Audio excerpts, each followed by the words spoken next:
Hello students last lecture में हमने आवेशों के पुनर्वितरण के संबंध में डिस्कशन किया था। यानी जब दो गोली चालकों को क्या किया गया था, विद्युत रोधी स्टैंड पर रख करके आवेशित करने के बाद एक दूसरे से जोड़ दिया गया था और जोड़ने के बाद आवेशों का पुनर्वितरण कैसे होता है, इस पुनर्वितरण में कितना आवेश ट्रांसफर होता है और इस पुनर्वितरण में ऊर्जा में क्या ह्रास होता है, ये सारी चीजें हम लोग लास्ट लेक्चर में डिस्कस किए थे। आज के लेक्चर में स्टूडेंट हम पढ़ेंगे संधारित्र यानी कैपेसिटर क्या होता है। कैपेसिटर के बारे में डिस्कस करेंगे। स्टूडेंट अगर बात किया जाए कैपेसिटर का, तो कैपेसिटर एक ऐसा अरेंजमेंट होता है जिसमें किसी भी चालक की किसी भी आकार की दो प्लेटें होती हैं जिन्हें एक दूसरे से कुछ दूरी पे रखा जाता है और उन चालकों पर विपरीत आवेश होता है, समान व विपरीत, यानी परिमाण में समान तथा नेचर में अपोजिट होता है। एक पे पॉजिटिव तो दूसरे पे नेगेटिव। ध्यान दीजिए स्टूडेंट, क्या होता है संधारित्र यानी कैपेसिटर की बात करेंगे तो कैपेसिटर या संधारित्र में प्लेटें गोलीय भी हो सकती हैं, स्फेरिकल गोली यानी स्फेरिकल, और क्या हो सकती हैं आयताकार भी हो सकती हैं, है ना, यानी शेप उनका चेंज कर सकते हैं। लेकिन क्या होगा, किसी भी आकार की दो एक जैसे प्लेटों को एक दूसरे से अल्प दूरी पर रखा जाता है। देखिए कैसे बनाएंगे। ये संधारित्र ऐसे गोलीय प्लेट भी ऐसे हो सकता है, गोलीय प्लेट ऐसे क्या करेंगे, ये दो प्लेटें हैं गोलीय प्लेटें हैं, जिसमें क्या होगा एक प्लेट का कनेक्शन हम क्या करेंगे इलेक्ट्रिक सोर्स यानी विद्युत स्रोत से और दूसरे प्लेट का जो बाहरी सरफेस होता है उसका कनेक्शन अर्थ से करें। गोली भी त्रिभुजाकार और आयताकार, तो हम लेके चलते हैं आयताकार प्लेटों को, ठीक है ना।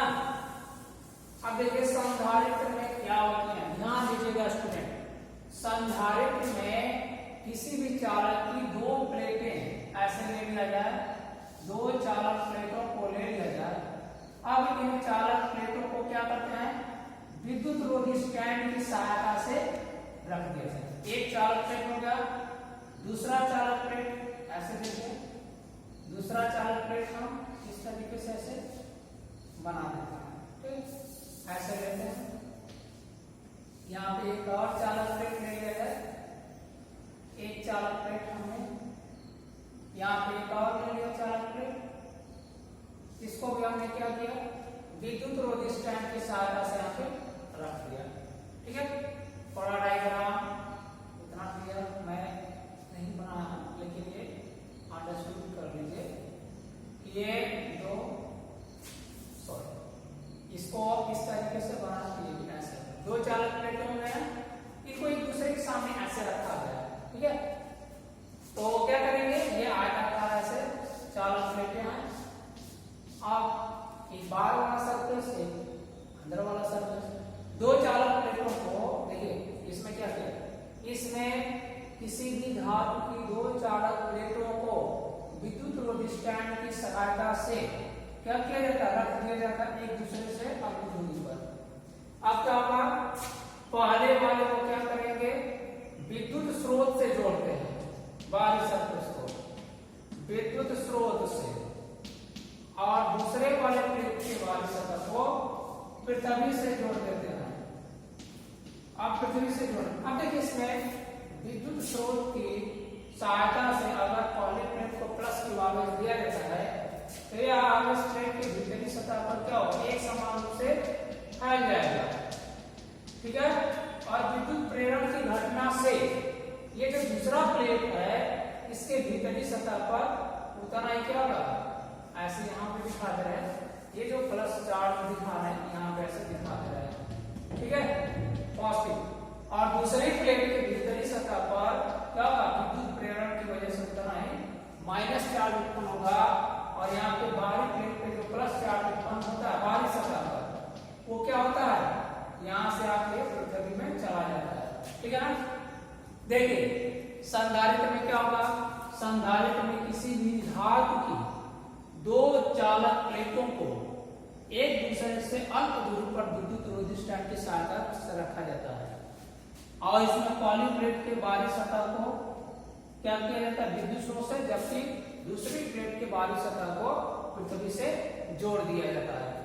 अब क्या होगा, विद्युत स्रोत से पॉली प्लेट को प्लस क्यू आवेश दिया जाएगा, यह आवेश प्लेट के भीतरी सतह पर एक समान रूप से फैल जाएगा, और विद्युत प्रेरण की घटना से, इंडक्शन की वजह से क्या होगा, क्योंकि ये पॉजिटिव चार्ज है और चालक में पॉजिटिव और नेगेटिव दोनों होते हैं, तो इसके अंदर जो पॉजिटिव नेगेटिव चार्ज क्या होगा, हमेशा आप पढ़े होंगे opposite charges attract each other, तो ये पॉजिटिव है इसके अंदर के नेगेटिव के अपनी तरफ खींचेगा, तो इंडक्शन की वजह से क्या होगा, क्या होगा, यहाँ प्रेरण की वजह से ये नेगेटिव चार्ज बाहर आ जाएंगे, जब नेगेटिव वाला हो रहा है तो पॉजिटिव भी तो उधर जाएगा, ये पॉजिटिव क्या होगा, ये पॉजिटिव निकाल करके अर्थ में चला जाता है, अब बाकी यहाँ पे नेगेटिव हो जाता है, तो यहाँ प्लेट की भीतरी सतह पर प्लस और यहाँ माइनस के, इस प्रकार दोनों प्लेटें विपरीत आवेशित हो जाते हैं, और यही संधारित्र का निर्माण हो जाता है। तो हम संधारित्र में क्या बोलेंगे, क्या होगा, संधारित्र में किसी क्या होगा, संधारित्र किसी भी प्रकार के दो चालकों का युग्म होता है ना। संधारित्र क्या हो, संधारित्र किसी भी आकार के दो चालकों का युग्म होता है, जिन पर क्या होगा, बराबर व विपरीत आवेश होता है, जो एक दूसरे से अल्प दूरी पर यानी एक दूसरे के सामने स्थित होते हैं। और क्या होगा, संधारित्र में जो निहित चालक है, इनके आकार में बिना परिवर्तन किए आवेश की पर्याप्त मात्रा संचित की जा सकती है, यानी आप एक प्लस के बाद देते जाएंगे क्या होगा, स्टोर हो जाएगा, यानी इस रीजन में क्या होगा, आवेश की पर्याप्त मात्रा संचित हो जाएगी। संधारित्र क्या होगा, संधारित्र किसी भी आकार के दो चालकों का युग्म होता है, जिन पर बराबर व विपरीत आवेश, बराबर का मतलब परिमाण समान और नेचर विपरीत प्लस माइनस होता है, जो एक दूसरे से अल्प दूरी पर स्थित होते हैं, ठीक है। और क्या, इनके आकार में बिना परिवर्तन के आवेश की पर्याप्त मात्रा संचित की जा सकती है। इतना तो क्लियर हो गया। अब ये देखिए सिद्धांत में वही क्या होगा, किसी भी दो चालक प्लेटों को लेंगे, विद्युत रोधी स्टैंड पर रखेंगे, पहले प्लेट का संबंध विद्युत स्रोत से करते हैं, जबकि दूसरी प्लेट का संबंध पृथ्वी से कर देते हैं।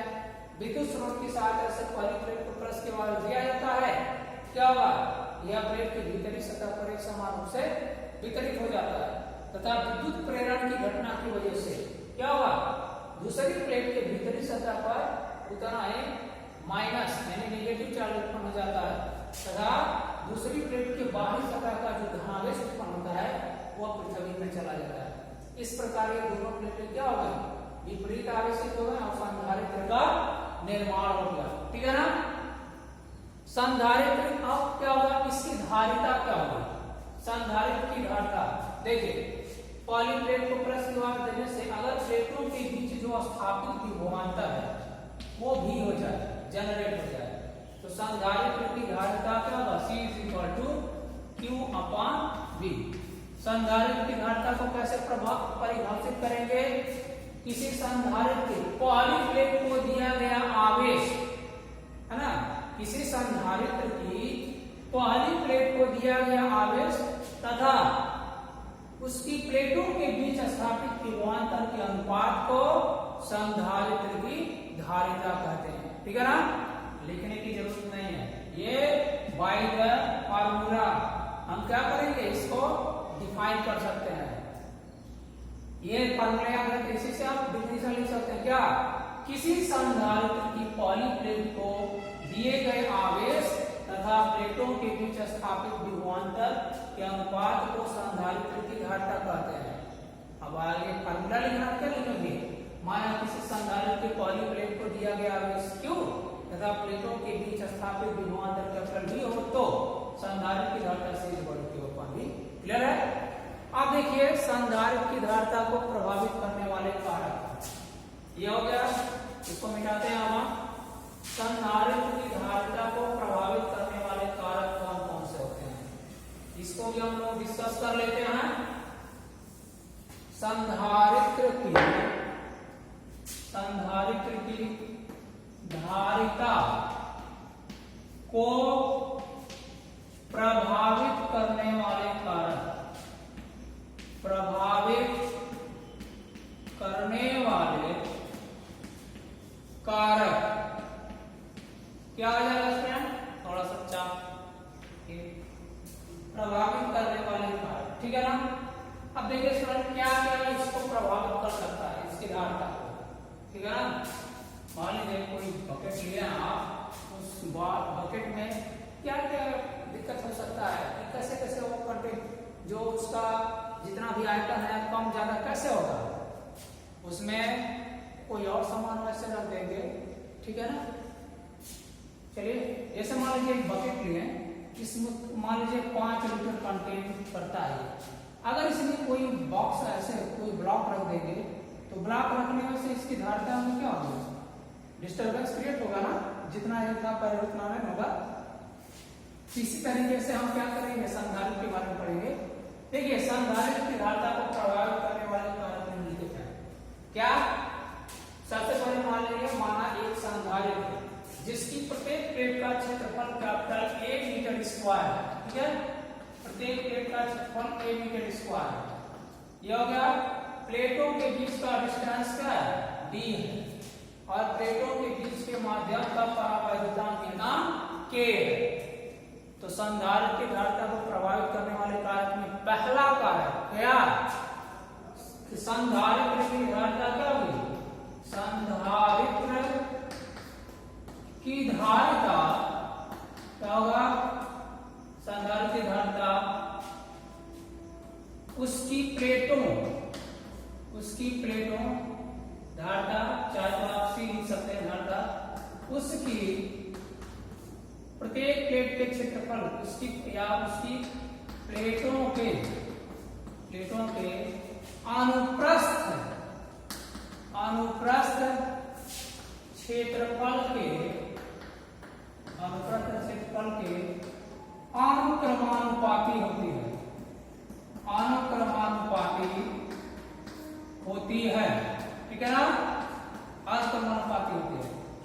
प्लेटों के अनुप्रस्थ क्षेत्रफल क्या हो सकते हैं, कैपिटल ए अनुक्रमानुपाती होती है, अर्थात क्या बोलेंगे स्टूडेंट्स, क्या C is directly proportional to A, है ना भाई। प्लेट का क्षेत्रफल जितना ज्यादा रहेगा उसकी धारिता उतनी बड़ी रहेगी। भाई बड़ा सा बाल्टी लो, उसमें ज्यादा पानी आएगा ना, छोटा सा बाल्टी लोगे तो उसमें पानी कम आएगा कि नहीं, ठीक है ना। उसी संदर्भ में देखो, किसी संधारित्र की जो धारिता होती है वो प्लेट के क्षेत्रफल के अनुक्रमानुपाती, प्लेट का क्षेत्रफल जितना ज्यादा बढ़ाएंगे धारिता का मान उतना ही ज्यादा बढ़ेगा, क्लियर है ना। दूसरा पॉइंट देखिए, दूसरा पॉइंट क्या है, दूसरा पॉइंट ये कहता है संधारित्र की धारिता, संधारित्र की धारिता सी क्या होगा, प्लेटों के बीच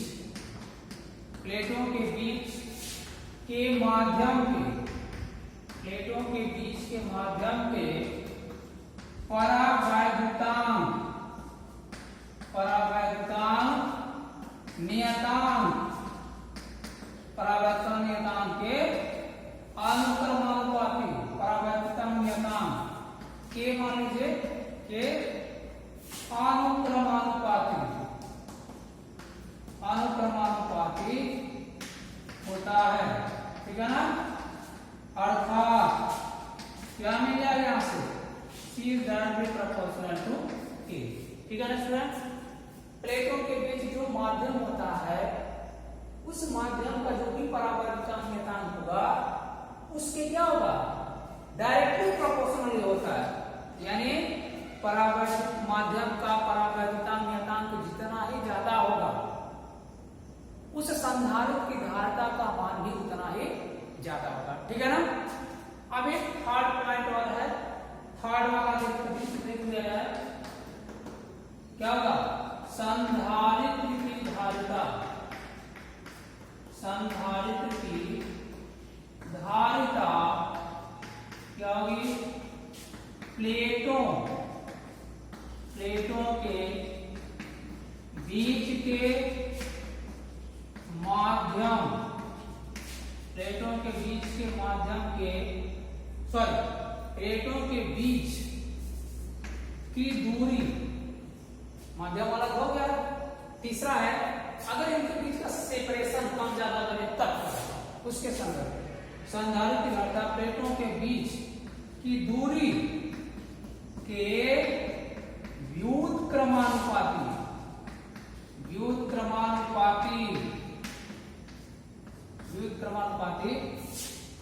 होती है, अर्थात क्या हो जाएगा?